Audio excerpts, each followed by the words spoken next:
नमस्कार. इयत्ता तिसरीचा हा पाठ आहे.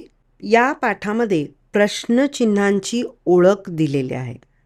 प्रश्नचिन्ह याचा अर्थ क्वेश्चन मार्क. आता याच्यामध्ये हा पोपट आहे. या पोपटावरून काही प्रश्न विचारलेले आहेत. पोपटा पोपटा असे कसे? आता एका छोट्या मुलाला प्रश्न पडला आहे की पोपटा असे काय रे हे? तुझे पंख पोपटी कसे? आता हे प्रश्नचिन्ह आहे, बरोबर? तर तो मुलगा म्हणतो की पोपटा तुझा रंग पोपटी कसा? तुझे पंख पोपटी कसे? असा रंग तुला कसा काय मिळाला?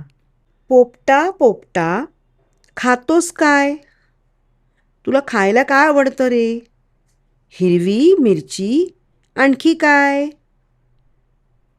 आता हिरवी मिरची तुझ्या तोंडात दिसते, पण याच्या व्यतिरिक्त याच्यापेक्षा अजून तुला काय खायला आवडतं? तुम्हाला माहिती आहे, तो पेरू खातो किंवा भिजलेली चणा डाळ खातो, दुसरे सुके चणे ते खातो. म्हणजे हे त्याचे आवडीचे पदार्थ आहेत. पोपटा तुझी चोच कशी? बघा, परत प्रश्नचिन्हाला. लाल चुटूक छान अशी, म्हणजे माझी चोच लाल भडक आहे. आणि पाय कसे आहेत बघा त्याचे? पाय थोडेसे हिरवे, थोडेसे तांबूस असे पाय आहेत बघा, हो ना? पण त्याची शेपटी हिरवीगार आणि त्याच्या मानेभोवती रंगीत पट्टा आहे. लाल रंगाचा पट्टा आहे, बरोबर?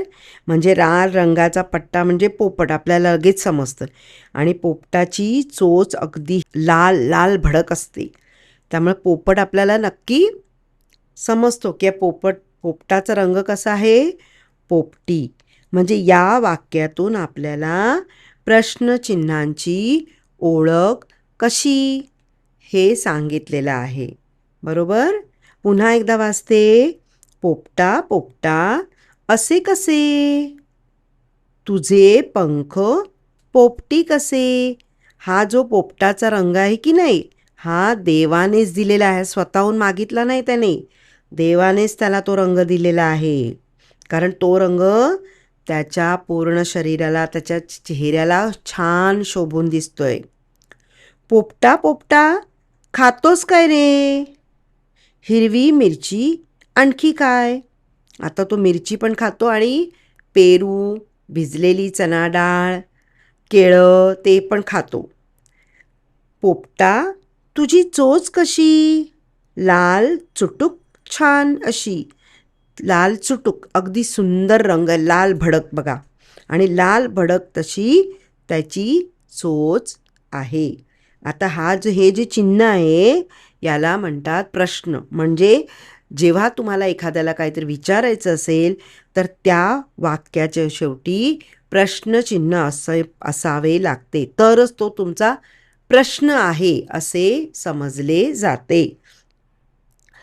वरील कवितेच्या ओळींच्या शेवटी आलेल्या चिन्हाला प्रश्नचिन्ह म्हणतात. आता इथे तुम्हाला एक तक्ता दिलेला आहे. तक्त्यावरून तुम्हाला प्रश्न बनवायचा आहे. त्याने उदाहरण दिलेलं आहे. जुई कधी आली, यावरून कधी, कोठे, काय यावरून तुम्ही वाक्य किंवा प्रश्न तयार करू शकता. सॅम कोठे आली किंवा कोठे राहते? मावशी कधी आली? सईद काय करतो?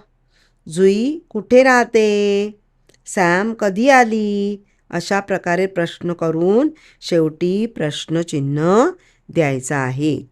यावरून जर तुम्हाला हा जर व्हिडिओ तुम्हाला पसंत आला असेल, पसंत पडला असेल, आवडला असेल तर तुम्ही तुमच्या मित्रांना, मैत्रिणींना शेअर करा, सबस्क्राईब करा आणि काही प्रश्न असतील तर कमेंट्स करा. थँक्यू.